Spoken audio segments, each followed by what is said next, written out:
नमस्ते बच्चों। आज हम जो पढ़ने जा रहे हैं वो आपकी पुस्तक बसंत भाग 2 का 14 चैप्टर है और उसे लिखा है प्रयाग शुक्ल जी ने।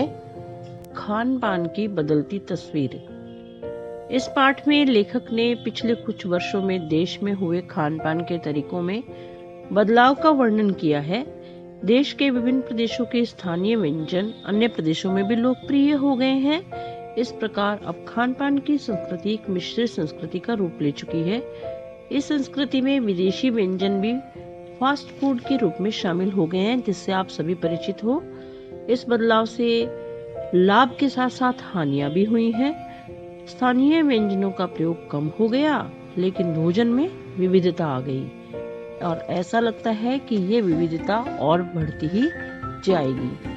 तो चलिए चैनल को सब्सक्राइब कीजिए और मैं ले चलती हूँ आपको प्रयाग शुक्ल जी के निबंध खान पान की बदलती तस्वीर के साथ। पिछले 10-15 वर्षों में हमारी खान पान की संस्कृति में एक बड़ा बदलाव आया है। इडली, डोसा, बड़ा, सांभर, रसम अब केवल दक्षिण भारत तक सीमित नहीं है, ये उत्तर भारत के भी हर शहर में उपलब्ध है। और अब तो उत्तर भारत की ढाबा संस्कृति लगभग पूरे देश में फैल चुकी है। उत्तर भारत के ढाबा आज हमें पूरे देश में कहीं पर भी मिल जाएंगे, जहां उत्तर भारत की दाल, रोटी, साग मिलते हैं। फास्ट फूड इसका चलन तो बड़े शहरों में खूब बढ़ा है। इस फास्ट फूड में बर्गर, नूडल्स जैसी कई चीजें शामिल हैं। एक जमाने में ही कुछ ही लोगों तक सीमित चाइनीज नूडल्स अब संभवतः किसी के लिए अजनबी नहीं रहे। फास्ट फूड वे होते हैं जो तुरंत और जल्दी से पक जाते हैं, जैसे बर्गर, नूडल्स, पिज्जा, ये सब फास्ट फूड है। 2 मिनट्स नूडल्स के पैकेट बंद रूप से आप सभी परिचित हैं। बच्चे बूढ़े सभी इसके बारे में जानते हैं। 2 मिनट कहते ही आपके मुंह में पानी आ गया होगा और मैगी आपको याद आ रही होगी। इसी तरह नमकीन के कई स्थानीय प्रकार अभी तक भले मौजूद हों, लेकिन आलू चिप्स के कई विज्ञापित रूप तेजी से घर घर में अपनी जगह बनाते जा रहे हैं। आलू chips, uncle chips, Bingo chips, अलग अलग तरह के चिप्स आज विज्ञापन से घर घर तक पहुंच गए हैं। गुजराती ढोकला, गाठिया अब भी कई हिस्सों में स्वाद लेकर खाए जाते हैं। और बंगाली मिठाइयों की केवल रसभरी की चर्चा नहीं होती, ये कई शहरों में पहले की तुलना में बहुत अधिक उपलब्ध है। कहने का मतलब ये है, आज गुजरात का ढोकला, गाठिया, खाखरा, फाफड़ा और बंगाली मिठाइयाँ बंगाल में बनती थी, वो भी आज देश में कहीं पर भी मिल जाती हैं। यानी स्थानीय व्यंजनों के साथ ही अब हमें अन्य प्रदेशों के व्यंजन और पकवान भी हर क्षेत्र में मिल जाते हैं और मध्यम वर्गीय जीवन में भोजन विविधता अपनी जगह बना चुकी है। हर घर में दूसरे प्रदेशों के व्यंजन भी आजकल बनाए जाने लगे हैं। कुछ चीजें और भी हुई हैं। मसलन का अर्थ है उदाहरण के तौर पर, जैसे अंग्रेजी राज तक तो ब्रेड केवल साहबी ठिकानों तक सीमित थी, साहब लोग ही खाया करते थे, और अब कस्बों तक पहुंच गई है। नाश्ते के रूप में लाखों करोड़ों लोग ब्रेड खाते हैं, सेकते हैं, तलते हैं, अलग अलग रूपों में उसे खाते हैं। खान पान की इस बदली हुई संस्कृति से सबसे अधिक नई पीढ़ी प्रभावित हुई, जो पहले के स्थानीय व्यंजनों के बारे में बहुत कम जानती है, पर कई नए व्यंजनों के बारे में बहुत कुछ जानती है। ये सत्य है बच्चों, आजकल के बच्चों को पहले के स्थानीय भोजन के बारे में बिल्कुल पता नहीं है। उन्हें सिर्फ बर्गर, डोसा, पिज्जा इन्हीं के बारे में जानकारी है और वे स्वयं बना भी लेते हैं। स्थानीय व्यंजन तो अब घटकर कुछ ही चीजों तक सीमित रह गए हैं। मुंबई की पाव भाजी और दिल्ली के छोले कुलचे, इनकी दुनिया पहले की तुलना में बहुत बड़ी हो गई। ये पहले जितने मुंबई में प्रसिद्ध थे, उससे ज्यादा अब दूसरी जगहों पर भी ये खाए जाने लगे हैं, पर अन्य स्थानीय व्यंजनों की दुनिया में छोटी है। जानकार यह भी बताते हैं कि मथुरा के पेड़े, आगरे के पेठे, नमकीन, अब उनमें वो बात कहाँ रही। यानी जो चीजें बची हुई भी हैं, उनकी गुणवत्ता में फर्क पड़ गया है। जैसे मथुरा के पेड़े पहले आया करते थे, उतना स्वाद अब उनमें नहीं है।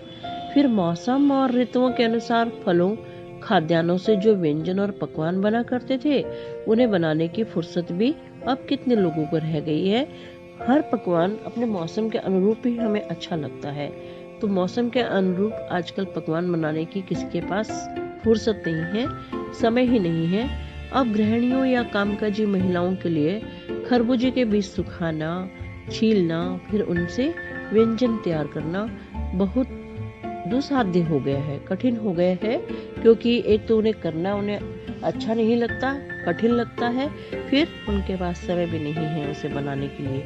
यानी हम पाते हैं कि एक ओर तो स्थानीय व्यंजनों में कमी आ गई, दूसरी ओर वे ही देसी विदेशी व्यंजन अपनाए जा रहे हैं जिन्हें बनाने पकाने में सुविधा हो, जो आसानी से जल्दी बन जाए, ऐसे व्यंजन ही बनाए जाते हैं। जटिल प्रक्रियाओं वाले चीजें कभी कभार व्यंजन पुस्तिकाओं के आधार पर तैयार की जाती है, क्योंकि जानकारी तो है नहीं, इसलिए पुस्तिकाओं के आधार पर, किसी चैनल सोशल मीडिया के आधार पर ज्ञान लेकर उन्हें बनाया जाता है, तो उसमें वो स्वाद भी नहीं रहता। अब शहरी जीवन में जो भागम भाग है उसे देखते हुए यह स्थिति तो स्वाभाविक लगती है। फिर कमर तोड़ महंगाई ने भी लोगों की कई चीजों को धीरे धीरे खाने से वंचित कर दिया है, क्योंकि चीजें महंगी है। जिन व्यंजनों में बिना मेवों के स्वाद नहीं आता, उन्हें बनाने पकाने के बारे में भला कौन 4 बार नहीं सोचेगा। मेवे कहते हैं बादाम, काजू, किशमिश, अंजीर, ये सब बहुत महंगे हैं, तो इनसे बनने वाली चीजों को महंगाई के कारण बना नहीं पाते। खान पान की जो एक मिश्रित संस्कृति बनी हुई है, इसके अपने सकारात्मक पक्ष भी हैं।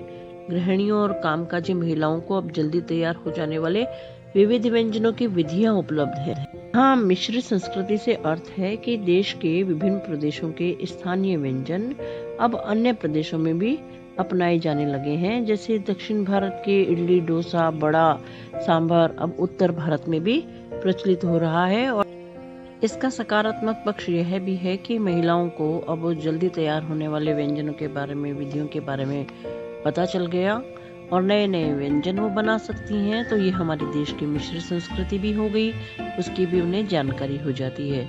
नई पीढ़ी को देश विदेश के व्यंजनों को जानने का भी अवसर मिला है, भले ही किन्हीं कारणों से मिला हो, किन्हीं खास रूपों में मिला हो, लेकिन जानने का अवसर मिला है।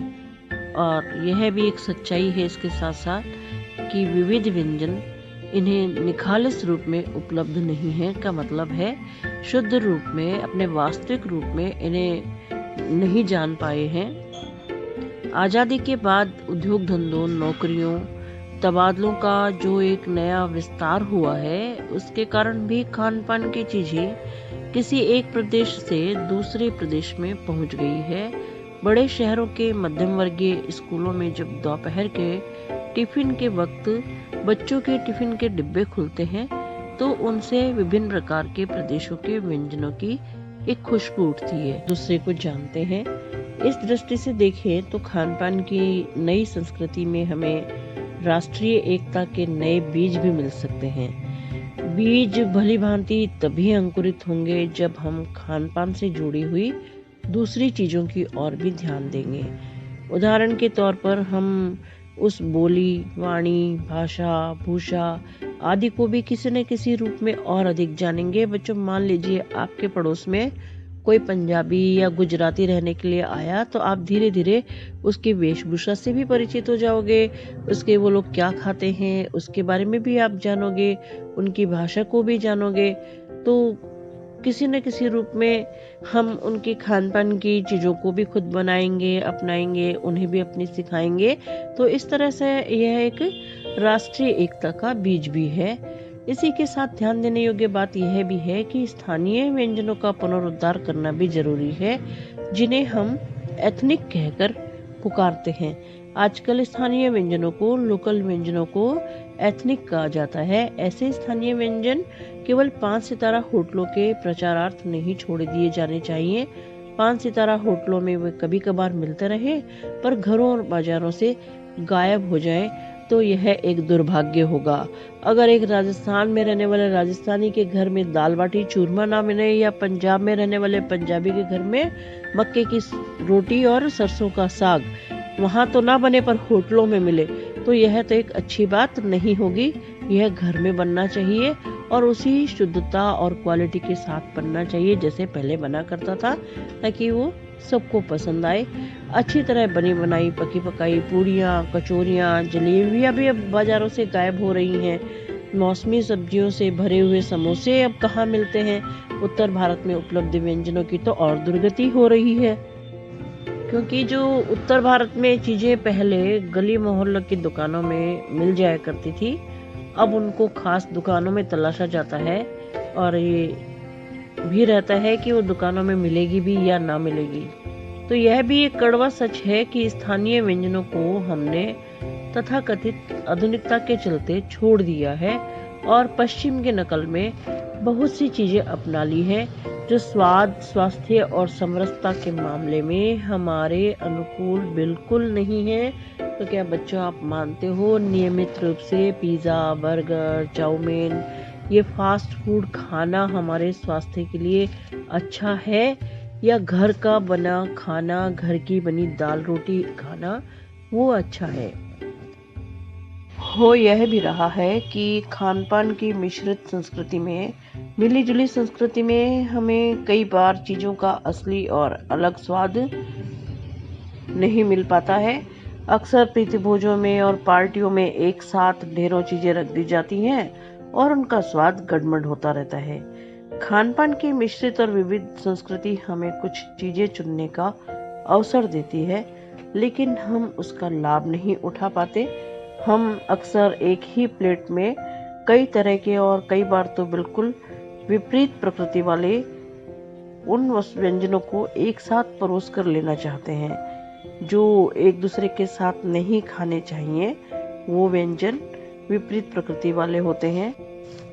इसलिए खान पान की जो मिश्रित विविध संस्कृति बनी हुई है और यही लग रहा है कि यही संस्कृति और अधिक विकसित होने वाली है, उसे हमें तरह तरह से समय समय पर जांचते रहना चाहिए, परखते रहना चाहिए कि कहीं हमारी स्थानीय संस्कृति लुप्त ना हो जाए, हमारे स्थानीय व्यंजन कहीं लुप्त ना हो जाएं, कि बाद में आने वाली पीढ़ियों को उनका नाम और स्वाद तक भी पता ना हो। तो हमें हमारी संस्कृति को, खान पान की संस्कृति को भी बचाए रखना है। इसके लिए बच्चों आपको एक काम करना है, अपने माता पिता से पूछना है कि उनके बचपन में कौन कौन सी चीज़ें बाजार से आती थी और कौन कौन सी चीज़ें घर में बनती थी, और आपको भी अधिक से अधिक चीज़ें अपने घर में बनी हुई खानी है। इनकी शुद्धता का भी ध्यान रखना है कि मिलावटी चीज़ें बाजार से मिलती हैं उन्हें नहीं खाना है, और उनको जानने के लिए समाचार पत्रों से मिलावट संबंधी खबरों को लगातार पढ़ते रहना है। आपको एक सारणी बनानी है जिसमें आप जिस स्थान पर रहते हैं वहाँ की स्थानीय खान पान की वस्तुएं कौन कौन सी हैं, उसकी एक सारणी आपको तैयार करनी है। ये था निबंध खान पान की बदलती तस्वीर। Thanks for watching. मिलते हैं नेक्स्ट वीडियो में, तब तक के लिए बाय।